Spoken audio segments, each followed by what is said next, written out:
Does Bible reading seem complicated to you? If you're asking how to make the Bible reading easier, you're in the right place. Kate here, I'm the reluctant Christian feminist, and I've heard so many people tell me that Bible reading is hard. And many people are almost ashamed to confess this because they feel like they should be good people who love reading the Bible. And it's not very easy sometimes to feel successful at it. And I know because I have definitely felt the same way. In this series, we're exploring how to read the Bible. And if we think that Bible reading is hard, then we can continue to self-sabotage and never get started. So if you're curious about learning more about reading the Bible as a feminist, then you are in the right place. Be sure to like and subscribe.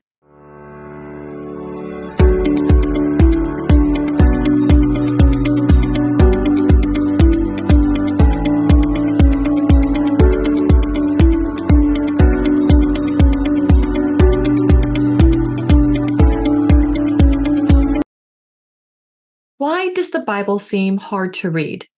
I have 4 different reasons why I feel the Bible is hard to read, and let's go through them. The first is the thoughts that we have in our head about reading it. The second is maybe some unrealistic expectations for how it should feel or what Bible reading looks like.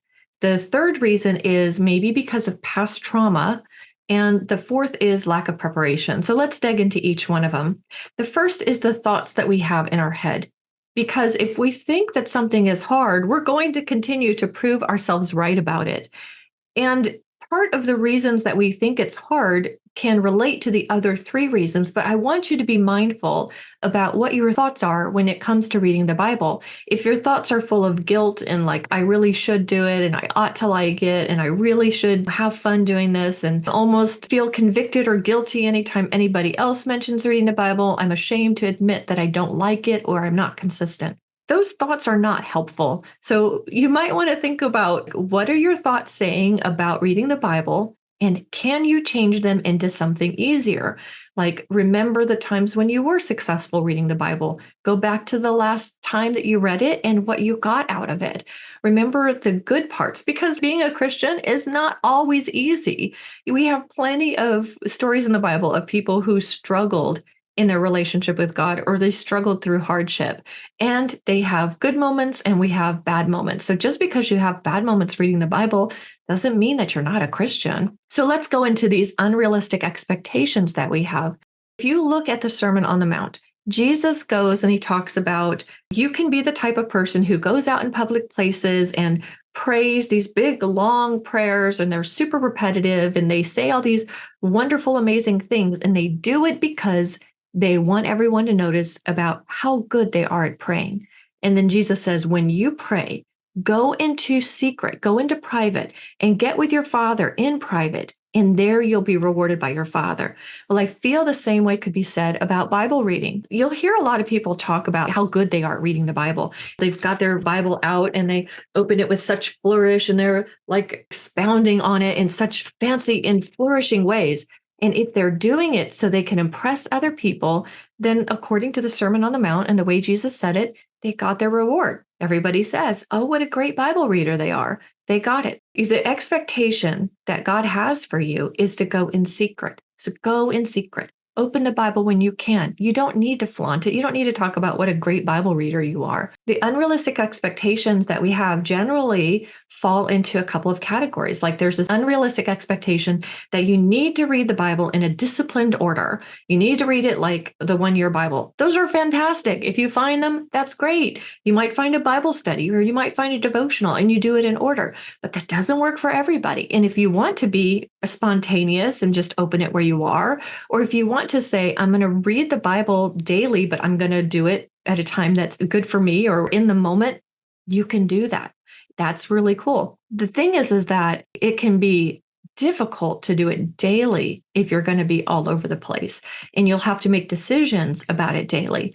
But if that works for you, you can do that. There's not a rule that says you can only read from Genesis through Revelation, and you have to read a certain length, and you have to have this certain approach. Make sure you do your soap. Make sure you do this particular approach. But there are different strategies for reading the Bible, and some people find them fabulous. If you use those are great. But if you don't want to use them, you don't have to. So these unrealistic expectations that Bible reading should look a certain way is hogwash. The Bible reading should be what it is for you. And let me just tell you that I used to read the Bible in a disciplined fashion, and I used to read almost every day, and I would spend hours in the Bible, hours, because in my mind, Bible reading looked one way. I had to open it up, I had to have my Strong's Concordance, I had to go through and I had to look at everything. And verse mapping is similar to that. There are ways where you do that sort of thing. But for me, when I had kids, I felt great. Now I can't read the Bible. I don't have time. I got 2 babies in a row, full-time job. And all of a sudden, I didn't have an hour and a half to spend reading the Bible every day. It really had to change. And my expectations had to change. And I had to be like, okay, with reading one verse, sometimes for a week, but I would meditate on it for a long time. That got me through the baby stages. And that's okay because I was praying for my babies all the time. So it wasn't like my Christian walk suffered. In fact, I would say it probably got stronger because I really needed to lean in on God quite a lot when my kids were little. So that is the second reason. The first is the thoughts we have in the head. The second is the unrealistic expectations. The third reason is because of past trauma.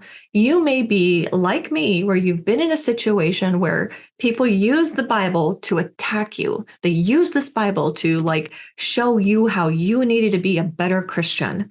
And I've got to tell you, that I think is one of the worst ways to use the Bible.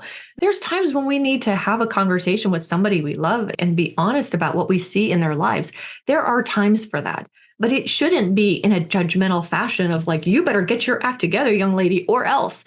That is not in love. That is not somebody who even knows the intention of my heart. They're making a lot of assumptions about me.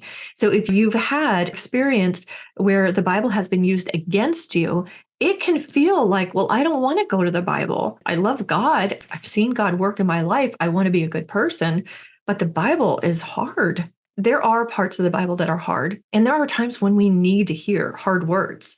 When we're out of alignment and we think we're okay and we're falling into a rut, there are times we need to be shaken up. But there are other times when we are desperately seeking answers and when we're hurting.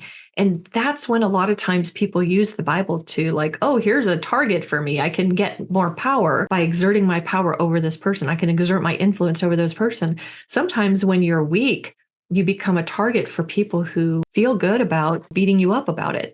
So the Bible can be hard if you've been through that. And I'm here to tell you that there's a lot of comfort and amazing things in the Bible that can help you overcome some of that religious and spiritual trauma. I can tell you it's really beautiful to get past those unrealistic expectations and seeing the Bible as a weapon. The other time that Bible can be really hard is if you have unanswered prayers. And this is one of those times where, if you can, it's really good to just go to God with your questions and let him know that you're hurting and let him know that this is a hard thing for you to go through. And I have been there too. And sometimes it has taken me literally years, like 20, 30 years, to realize how God could use that unanswered prayer to help me or others. And that is okay with me. God loves me more than I love myself. God cares about me more than I care about myself. We would really like to be more comfortable because we're in a really painful and uncomfortable season, but God is developing character, or he's developing something in you that needs to be developed that's going to be helpful to somebody else or even yourself later on. So those are times where we develop our strength, even though we feel weak. And the last part that makes Bible reading hard is a lack of preparation. Now, this is where a lot of the strategies, like all of the ways to build habits, that can be very helpful to make those decisions ahead of time so that when you go to do your Bible reading, you don't have to go, okay, what time am I going to read? Where am I going to read? What am I going to read? How am I going to read? If you make a lot of those decisions in advance, it can really help you. Now, I personally feel like those decisions need to be temporary for a season. You know what? This month, I'm going to study Ephesians because that leaves me open to doing something different later. Now, other people like to make longer term commitments to their Bible reading. And so they might want to say, for this year, I'm going to do this particular thing, or for the next 5 years, I'm going to do this other thing. I know one pastor that I really liked his system. Every year, he rewarded himself with a new Bible, and then he would read that Bible through in a year using a 1 year Bible reading plan. So he'd read the Bible through in a year and he would make notes in that whole Bible. And then that would be his Bible for the year. And then the next year, he would get a new Bible. So he'd see it in a new and fresh way, but still like use that old Bible in a way almost like a journal. So he'd go back to a difficult year and go, how did I get through that? Using the Bible reading plan, he could even figure out what he read by the day or month, which is really kind of clever. So what can you do to make Bible reading easier? I've got some tips, and some of them I already gave you. First is take control of the mind drama that can interfere with your thoughts about yourself. It can cause some self-sabotage.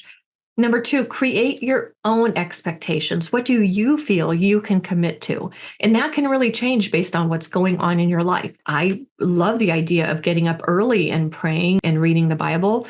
But in my season of life right now, I'm getting up already at 5:30 in the morning so I can get the kids off to school, and I come back home before 7 o'clock. So 7 o'clock when it's quiet. It's not the very first time of the day, but right now it's the first time of the day that I'm home alone without getting up at 4:30. And then the third thing is to track your wins rather than track your losses. Like, look, I read the Bible, 3 times this week. That's fabulous. If you're reading the Bible 3 times a week, that is great. Don't say I missed reading the Bible 4 times this week. No, track your successes. That's really, really great. And tracking it 3 times can make you more inclined to want to do 4 times next week or 5 times next week. The fourth one is to let God heal you from your past, because you may have something in your heart that has to do with the way people have treated you in the church, or the way people have treated you in relation to the Bible, or unanswered prayers. There could be other trauma that you've gone through that I haven't mentioned. Be open to God using this time to heal you. But again, make a commitment based on what you feel you can do. Number 5, find or create a reading plan that you're excited about. Now, if you're like me, you probably want to create your own. And that's great, but there's lots of Bible reading plans that are out there, and you can use those in order to make that easier for you. But find one you're excited about. Let's say that you're like 5 or 6 days in and you don't like it. You don't have to finish it. A lot of times people are like, oh, I'm trying to get through this book, or I'm trying to get through this. I have totally made peace after some time. Like, if a book is not working for me, then it's okay to not read that book. It's okay to leave that book and go to something else. There's only so much time in a day, and there's only so many years in our lives. You don't have to give yourself over to a Bible study that's just not working for you. Number 6 is to prepare a time and a place. I told you before, you could just kind of wing it and go whatever way you want. And that is true, but it is harder to be consistent. And if you're trying to be consistent with Bible reading, it can be very helpful to get yourself into making those decisions ahead of time. So you make the decisions ahead of time. Here's where I'm going to go and do it.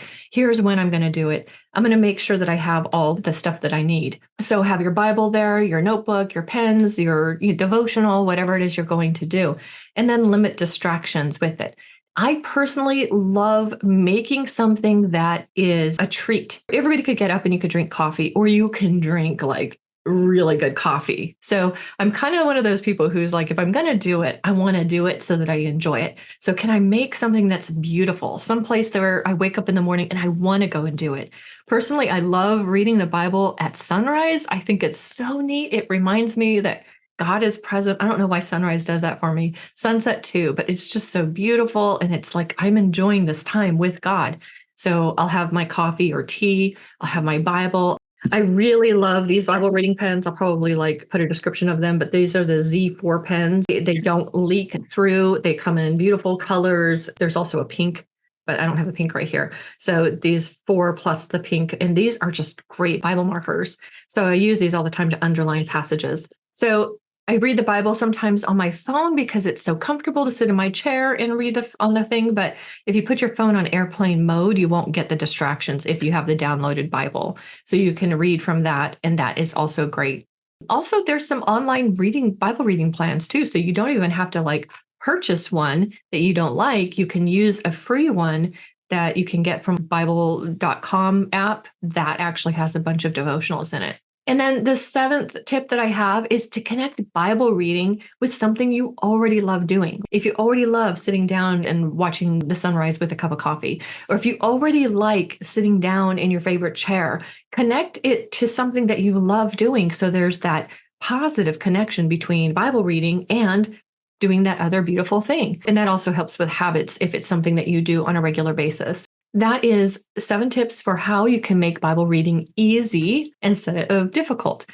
Can you imagine what Bible reading would look like for you if you made it easy? What would you like it to feel like? Would you like it to feel like getting away for 5 minutes or 30 minutes or whatever that it is, that time frame that you want to establish, just to relax and to breathe? I mean, who wouldn't want to do that, right? I would love to hear whatever ideas you have. I'm so curious. I know there's so many different ways to read the Bible, and there's so many different people out there. So if you have any comments or suggestions on reading the Bible, be sure to put them in the comments. That could inspire other people as well. If you like exploring questions like this, be sure to subscribe. I have a lot more episodes that are about reading the Bible. And then also check out the link in the description, which takes you to my page, which has lots and lots of Bible resources, a lot of resources about how to read the Bible, because you can do this and this can be easy. I look forward to hearing from you. God bless.